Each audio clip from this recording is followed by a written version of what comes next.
प्रदेश की सियासत में एक नया मोड़ देने वाले आदमपुर चुनाव को लेकर गहमागहमी बढ़ गई है। सियासत के लिए साख का सवाल बन चुके इस महासंग्राम में बीजेपी की तरफ से एक नए चेहरे, एक नए भविष्य भव्य बिश्नोई मैदान में उतरे हैं।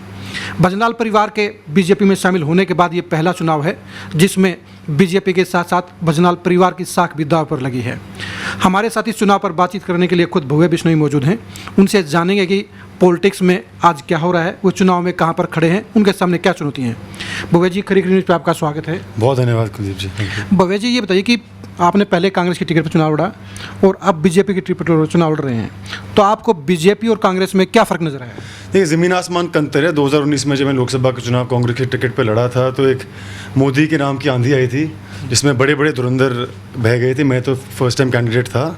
आज पूरा हिंदुस्तान मोदी जी की नीतियों से प्रभावित है और पूरा हरियाणा खट्टर साहब की कार्यशैली से प्रभावित है।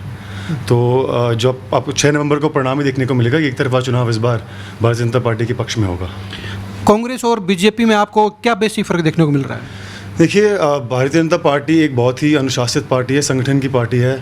चीज़ें मेरिट पे होता है। They have an I for talent. जो जंगी घोड़े हैं उनको आगे करने की कोशिश करते हैं।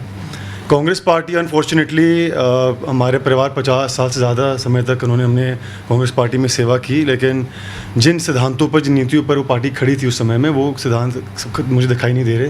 कांग्रेस पार्टी आज सेल्फ डिस्ट्रक्शन मोड पर है, सुइसाइडल मोड पर है और one state at a time वो गलत फैसले लेकर अपने पार्टी का नुकसान करने की कोशिश कर रहे हैं जो ज़मीन से जुड़े हुए नहीं है बिल्कुल भी। तो ज़मीन आसमान का अंतर है भारतीय जनता पार्टी और कांग्रेस पार्टी में आज की डेट में। आदमपुर का जो किला है वो 54 साल से आपके परिवार के लिए एक अजय रहा है। कोई भी दूसरी पार्टी या दूसरा नेता इसमें से नहीं लगा पाया। तो इस बार के चुनाव में आपको क्या चुनौती आपको नजर आती है?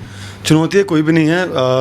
आप भी शायद हल्के में घूमे होंगे, आपने देखा होगा कि बहुत ही जोश और जुनून है लोगों में इस बात को लेकर। एक तो परिवार आदमपुर हमारा हमेशा से रहा है और मुझे इस बार आदमपुर से चुनाव लड़ने का मौका मिला है। मैं अपना सौभाग्य समझता हूँ और विशेष रूप से इस बार एक तरफा मोड़ इसलिए होगा क्योंकि 26 साल के बाद एक प्रकार का जो वनवास रहा है आदमपुर हल्के का, वो ख़त्म होने वाला है। और बड़े पैमाने पर जो काम पहले चौधरी भजनाल जी के समय में हुआ करते थे, जो एक स्वर्णिम दौर जिसको कहा जाता था, जिसके लिए आदमपुर पूरे हिंदुस्तान में प्रसिद्ध था, एक बार फिर वो आदमपुर को दस्तक देने वाला है। भजनाल परिवार के लिए आदमपुर एक चौधर का एक सेंटर पॉइंट रहा है और यहाँ के लोगों ने कभी निराश नहीं किया है। तो अब की बार चौधर की बजाय विकास के नारे की अहमियत क्यों? नहीं, विकास, हमेशा विकास की बात ही। चलो, चौधरी भजनाल जी मुख्यमंत्री रहे 13 साल हरियाणा प्रदेश के, तो निस्संदेह एक चौधर आदमपुर की जो थी वो ऑटोमेटिकली आपको देखने को मिली। लेकिन हमेशा हमारे परिवार ने छत्तीस बिरादरी के विकास की बात की है और जितने विकास कार्य चौधरी भजनाल जी ने आदमपुर में, और सिर्फ आदमपुर ही नहीं बल्कि हरियाणा प्रदेश में किए हैं, मैं नहीं समझता किसी भी मुख्यमंत्री या किसी जनप्रतिनिधि ने किए होंगे। तो विकास का मुद्दा हमारा हमेशा रहता है, इस बार भी विकास का रहेगा। तो आदमपुर की चुनावी जंग में आप अपना मुकाबला कांग्रेस के जयप्रकाश से मानते हैं या आम आदमी पार्टी सतेंद्र सिंह से मानते हैं? मुकाबला किसी का नहीं है। जैसे मैं हमेशा कहता हूँ कि आदमपुर की खास बात यह है कि यहाँ पर चुनाव हमेशा आदमपुर बनाम विपक्षी दलों का होता है और इस बार भी वही रहेगा और जीत भी आदमपुर जनता की होती है। इस बार भी इतिहास दोहराएगा। तो आदमपुर के चुनाव में आपका सबसे ज़्यादा फोकस किस मुद्दे पर, जनता को आप ऐसा कौन सा वादा आप जो कर रहे हैं जो आगे आप 2 साल में पूरा करके दिखाएंगे? देखिए, आपको याद होगा 2019 में जब मैंने लोकसभा चुनाव लड़ा था तब मैंने बहुत ही विस्तृत रूप से एक मैनिफेस्टो या संकल्प पत्र जारी किया था। उसी प्रकार से मैं एक बहुत ही डिटेल रोड मैप विकास को लेकर आदमपुर के लिए बहुत जल्द आपके सामने लेकर आऊँगा। और जो काम अधूरे रह गए थे चौधरी कुलदीप जी के नेतृत्व में, क्योंकि विपक्ष में थे, तो बड़े पैमाने पर जो उनके भी सपने थे, वो जो काम करना चाह रहे थे, जो अधूरे रह गए थे, उनको पूरा करने का मैं प्रयास करूँगा।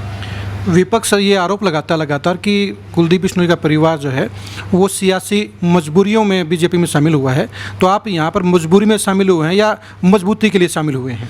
मजबूती के लिए। ये तो विपक्षियों की बौखलाहट समझता हूँ मैं। जैसे मैं आपको थोड़ी देर पहले कहा कि कांग्रेस पार्टी छोड़ने के 2 मुख्य कारण थे। एक तो जिस प्रकार से आज पूरे, जिसमें कहा, हिंदुस्तान मोदी जी से प्रभावित है, और खट्टर साहब की मैं बात करूं तो जो खूबियां चौधरी भजनाल जी में थी मैं उनमें देखता हूं। बहुत ही बड़े हृदय के वो मुख्यमंत्री हैं।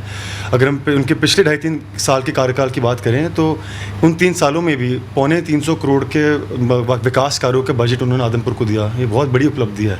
उसको देखते हुए और जनता की भावनाओं को, आदमपुर की जनता के और हमारे सभी शुभचिंतकों की भावनाओं का सम्मान करते हुए हमने फैसला लिया। और दूसरी ओर, जैसे मैंने कहा, Congress party self destruction mode पर है, उसको देखते हुए हमने फैसला लिया। आपने देखा किस तरह से प्रदेश की सियासत में एक नए चेहरे, एक नई उम्मीद भुवे बिश्नोई के राधमपुर को लेकर क्या रणनीति है, वो चुनाव किस तरह से लड़ रहे हैं और अपने दादा भजनलाल के साथ साथ किस तरह से मनोहर लाल खट्टर के साथ उनकी पटरी बैठ रही है। इन्हीं सभी चीज़ों को लेकर उन्होंने खुलकर अपने विचार रखे हैं। अब देखने की बात यह है कि आदमपुर की जनता इस चौधर की लड़ाई में भुवे बिश्नोई को कितना आशीर्वाद देती है। खरी खरी न्यूज़ के लिए कुलदीप शुरान।